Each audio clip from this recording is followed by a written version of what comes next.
মানে ধীরে ধীরে পাহাড়ের ওপরে উঠছি, ঢাঙ্গি কুসুম আবার ওপরে উঠছি। এই দেখো ওই নিচে খাদ। ও জায়গাটা হেভি লাগছে তো। এই দেখো কাকড়াঝোড়ে জঙ্গলের মধ্যে বাইক চালাচ্ছি। এখানে একটা মন্দির থেকে চলে এসেছি, কোনো লোকজন কেউ নেই। এই জঙ্গলে শুধু মাঝে মাঝেই মনে পড়ে যদি হাতি চলে আসে আমরা কি করব। ছোট্ট একটা ঝর্ণা আমার পেছনে ঠিক দেখা যাচ্ছে, আওয়াজটা শোনো।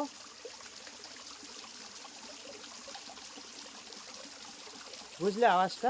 Good morning from Belpahari. এই যে কাকড়াঝোড় ঘাটশিলা জামবেনি। ঘাটশিলা তো ঝাড়খণ্ডের মধ্যে, আমরা কাকড়াঝোড় যাব থেকে বেরিয়ে যাব। রাস্তা অনেক খারাপ, এখানে গ্রাম দেখেছো সকালবেলা, গ্রাম্য পরিবেশ, রাস্তা পরিষ্কার করছে। আর আমরা কাকড়াঝোড়ের উদ্দেশ্যে চলেছি, কারণ কালকে রাত হয়ে গেছিলো বলে কাকড়াঝোড়ের দিকে যেতে পারিনি, কারণ এগুলো পুরো জঙ্গল এরিয়া ঝাড়খণ্ডের। হাতির ভয়, আবার হচ্ছে উড়িষ্যার শিমলিপাল থেকে আর একটা বাঘ বেরিয়ে গেছে, তোমরা সবাই জানো। যে কারণে আর কালকে রাতে রিস্ক নিইনি, সন্ধ্যা হয়ে গেছিলো বলে। কাকড়াঝোড়ে যাওয়ার রাস্তা কাকড়াঝোড় ঢাঙ্গি কুসুম। আর এই জঙ্গলের ভেতরে ছোট ছোট লাল লাল ঢিবি আছে, ওগুলো কিন্তু পিঁপড়ের ঢিবি। পুরো জঙ্গল এরিয়া। শাল আর মহুয়া, এগুলো মহুয়া গাছ মনে হয়, তাই তো? জানি না কি গাছ, কিন্তু শাল গাছটা চিনি, যেহেতু শাল গাছটা প্রচুর আছে। শাল, মহুয়ার, বেলপাহাড়ি আর ঝাড়গ্রাম। ওই একটা পাহাড় দেখা যাচ্ছে। কাকড়াঝোড় পুরো জঙ্গল এরিয়া, আর পুরো ঝাড়খণ্ডের গায়ে, ঝাড়খণ্ড ওয়েস্ট বেঙ্গল বর্ডার কাকড়াঝোড়। সকালবেলা একদম শান্ত পরিবেশ, আর মাঝে মাঝে এই যে শাল গাছের জঙ্গল আমার বাঁ সাইডে। মানে এখানে শাল গাছ বিশাল, এখানে তো যেখানেই খাচ্ছি কিছু খাচ্ছি শাল পাতায় খাবার দিচ্ছে। আমাদের ওখানে শাল পাতা কিনতে হয়। দেখো কাকড়াঝোড়ে যাওয়ার পথে অনেকটা রাস্তা, মানে হচ্ছে বেলপাহাড়ি থেকে 25 কিলোমিটার। এই এখান থেকে কতটা নিচে নেমে যাচ্ছে, আবার এই ওপরে উঠছি। মানে এখানে সে ঢেউ খেলানো রাস্তা। দূরে কিন্তু পাহাড় দেখা যাচ্ছে, দেখো ওই যে দূরে পাহাড় দেখা যাচ্ছে। কোপরে জানি না দেখা যাচ্ছে কিনা, পুরো পাহাড়। ওখানে একটা লোক বললো কাকড়াঝোড় নাকি দার্জিলিং ফিলিংস আছে। দেখা যাক কেমন দার্জিলিং ফিলিংস আছে। তবে রাস্তা আঁকা বাঁকা। সবাই বললো যে কাকড়াঝোড় পুরো পাহাড়ি এলাকা। এই দেখো পাহাড়টা ভাব পরিষ্কার এখান থেকে বোঝা যাচ্ছে।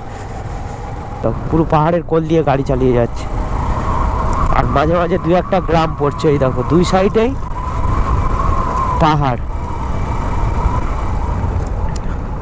এটা ছোটনাগপুর মালভূমি না কি মালভূমি জানি না ঠিক, এটা কোনো একটা মালভূমির অংশ নেই। আমরা যাচ্ছি রাস্তাতে, একদম টোটালি জঙ্গল এরিয়া, আর আমরা বাইক নিয়ে ঘুরে ঘুরে বেড়াচ্ছি। তবে এই জঙ্গলে হাতি ফাতি আছে। কাকড়াঝোড় দেখবো, কাকড়াঝোড় থেকে ঢাঙ্গি কুসুম দেখবো। একটা ফাঁকা জায়গা দেখে দাঁড়ালাম, চারধারে শুধু জঙ্গল আর জঙ্গল। কাকড়াঝোড় আজ মাত্র 3 কিলোমিটার বাকি আছে। এই এখানে একটা পুকুর, আর এই যে বাইক দাঁড় করিয়ে রেখে মোটামুটি একটু ব্রেক নিয়ে নিলাম। অনেকক্ষণ ধরে গাড়ি চালাচ্ছি। দারুণ জায়গাটা, একদম শান্ত, কোনো আওয়াজ নেই, পুরো শান্ত জায়গা। কিন্তু এখানে থাকা রিস্ক আছে অনেকক্ষণ, মানে কোনো লোক বসতি নেই তো, কেন হাতি ফাতি আছে। আমরা তো এইসব জঙ্গলের কিছু জানি না, চিনি না। বুঝেছি, এটাই হলো কাকড়াঝোড়। কাকড়াঝোড় হলো অ্যাকচুয়ালি এখানে দেখার বলতে পুরো জঙ্গল, আর এই যে দূরে এই জঙ্গল কাকড়াঝোড় দেখেছো। যারা নেচারকে উপভোগ করতে চাও এই কাকড়াঝোড়ে আসতে হবে।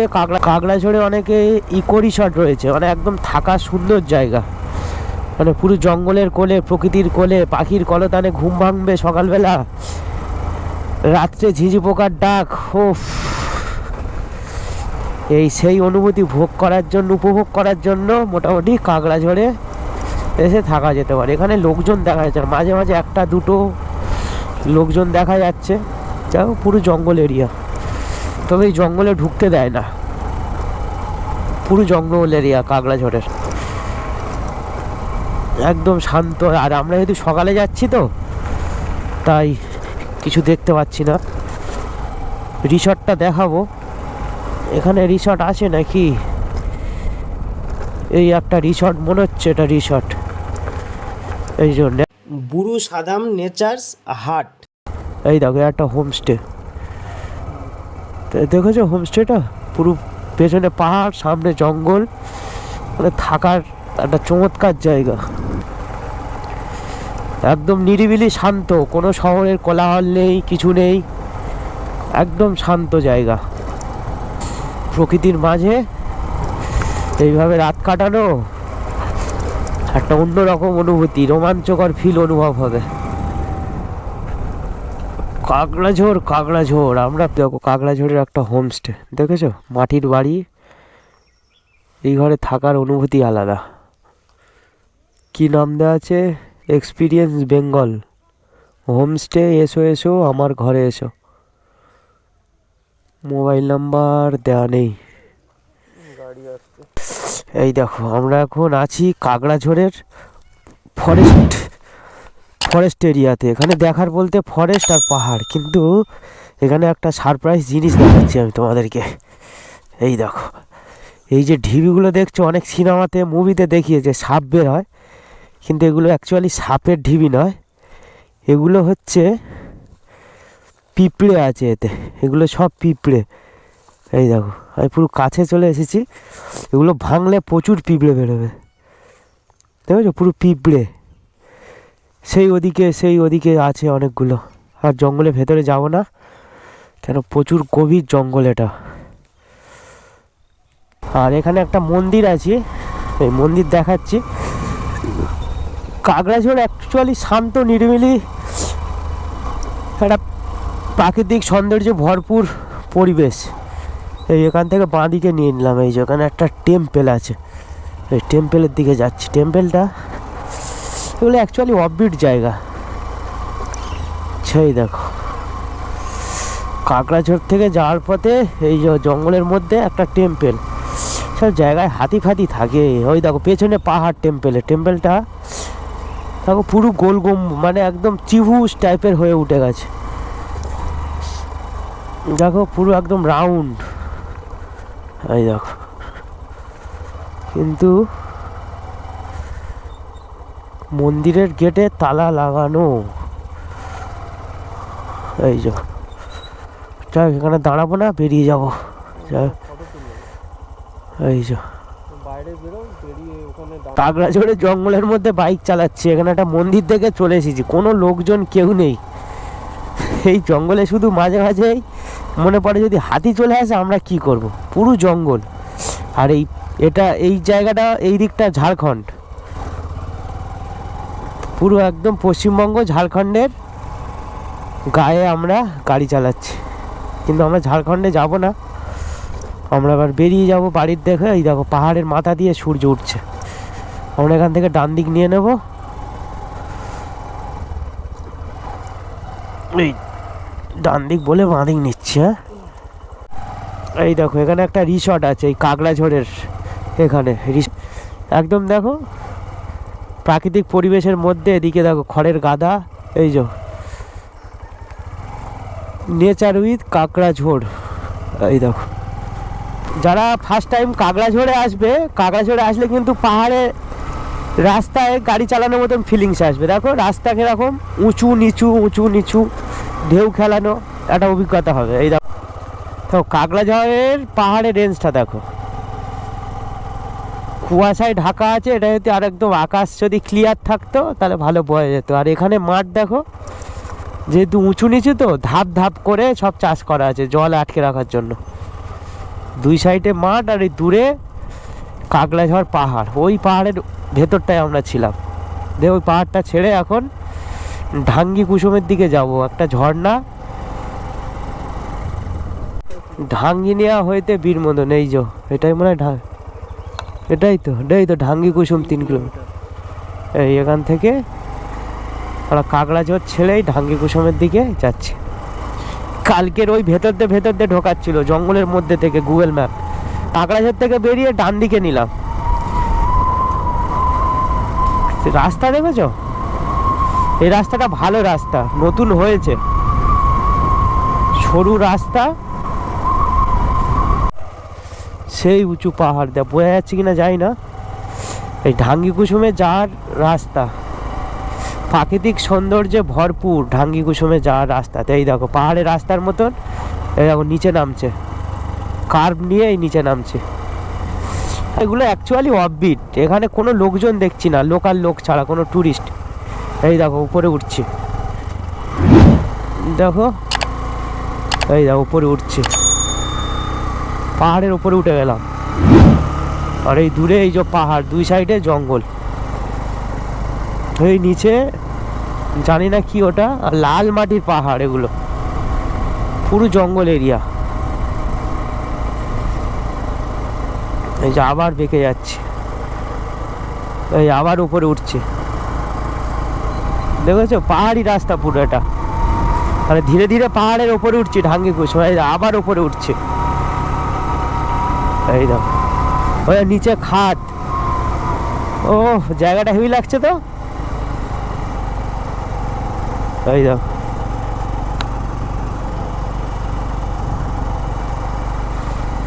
পুরো পাহাড়ের ফিলিংস পাচ্ছি এখানে, পুরুলিয়ার মতন। কেটে কেটে উপরে উঠে গেলাম, পুরো পাহাড়ের ওপরটাই উঠে গেছি। আর এদিকে দেখো পুরো পাথরের পাহাড়, এই দেখো 2 সাইডে পাথরের পাহাড়, আর পাথর কেটে রাস্তা বানিয়েছে। আর পাথরগুলো দেখো লাল লাল মতন লাগছে, অসাধারণ লাগছে। এই দেখো শাল গাছের জঙ্গল, আর আমরা জঙ্গলের ভেতর থেকে এই যাচ্ছি, কোনো লোকজন কাউকে দেখছি না। সেই দেখো জঙ্গলের রাস্তা, দেখো ঢাঙ্গি কুসুম। আর এই বোর্ড দেখে নিলাম 1.37 কিলোমিটার। এই দেখো এবার নিচে নামছি, পাহাড়ের ওপরে উঠছিলাম, এবার পাহাড় থেকে নিচে নামছি। তাই বলছি যারা পাহাড়ের ছোটোখাটো পাহাড়ের ফিলিংস নিতে চাও, পাহাড়ে বাইক রাইড করতে চাও ছোটোখাটো, বেলপাহাড়ি চলে আসো, কলকাতা থেকে মাত্র 200 কিলোমিটার। এই দেখো এখানে একটা হোমস্টে আছে, আর্টস কোঠারি, এখানে থাকারও জায়গা আছে। এই পাহাড় থেকে আবার ঘুরে ঘুরে নিচে নামছে। এই দেখো এগুলো হোমস্টে আছে, এই যে একটা হোমস্টে, আর এই যে দূরে পাহাড়। এই দেখো এগুলো থাকার জায়গা, মানে একদম প্রকৃতির মাঝখানে থাকার জায়গা, সেই ফিলিংস পাবে এখানে। এই দেখো দূরে পুরো পাহাড়ের রেঞ্জ, এগুলো এই দেখো এখানে ট্যুরিস্ট থাকার জায়গা। ঢাঙ্গি কুসুম হোমস্টেটা দেখো কত সুন্দর, আর দূরে এই পাহাড়, পুরো পাহাড়ি রেঞ্জ। এই যে ঢাঙ্গি কুসুমে যাচ্ছি এখন, ওখানে বাইক পার্কিং করার জায়গা আছে, সিভিক ভলেন্টিয়ার আছে, বললো এখানে বাইকের নাম্বার, নাম, ফোন নাম্বার, কোথা থেকে এসছো। এই যে নিচে যেতে হবে, অনেকটা নিচে। এখন পাহাড়ের উপরে আছি, পাহাড় থেকে নিচে নামছি, বোঝাই যাচ্ছে। এটা ঢাঙ্গি কুসুম অ্যাকচুয়ালি এখানে একটা ওয়াটারফল আছে। দেখো চারধারে জঙ্গল আর জঙ্গল, একদম শান্ত। উপর দিকে রাস্তা, ওই উপরে উঠছে।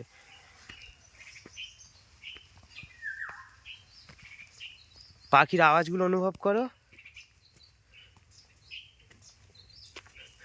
পাখি ডাকছে। আর এই যে শিবলিঙ্গ আছে একটা, এই শিবলিঙ্গর পাশ দিয়ে ওই নেমে যাচ্ছে একটা, এই দাদাটা, এই শিবলিঙ্গর পাশ দিয়ে যাওয়ার রাস্তা, এটাই মার্কিং করা। এই দেখো দেখেছো পুরো জঙ্গল, আর গভীর জঙ্গল, মানে জঙ্গলে কেউ যদি হারিয়ে যায় কাউকে খুঁজে পাওয়া মুশকিল আছে। দেখো সেই আমরা নিচের দিকে নামছি, সাবধানে দেবাশিস দা, সাবধানে পা ফেলো, একদম খাড়াইভাবে নিচের দিকে নামছি জায়গা। আর এই দেখো পাহাড়, সেই দাদাটা নিচে নেমে যাচ্ছে। ধীরে ধীরে নিচের দিকে নামছি, কিন্তু এখানে জলের আওয়াজ পাওয়া যাচ্ছে, একটু ফিল করো। ওই দাদাটা বললো নিচে নামা যাবে বা রিস্ক প্রচুর, পড়ে টড়ে গেলে পাথুরে এলাকা তো। ঝর্ণার জলের আওয়াজটা শোনো, এটা বর্ষাকালে আসলে মানে এর যা সৌন্দর্য বলে বলা যাবে না, পুরো পাথুরে জায়গা। এটাই হলো ঢাঙ্গি কুসুম ওয়াটারফল। একদম নিচে নামছি, যতটা পারি নামি। সেই দেখো, সেই নিচে চলে যাচ্ছে, সেই একদম নিচে চলে যাচ্ছে, আর এই জল পড়ছে। তো জলের আওয়াজটা দেখো।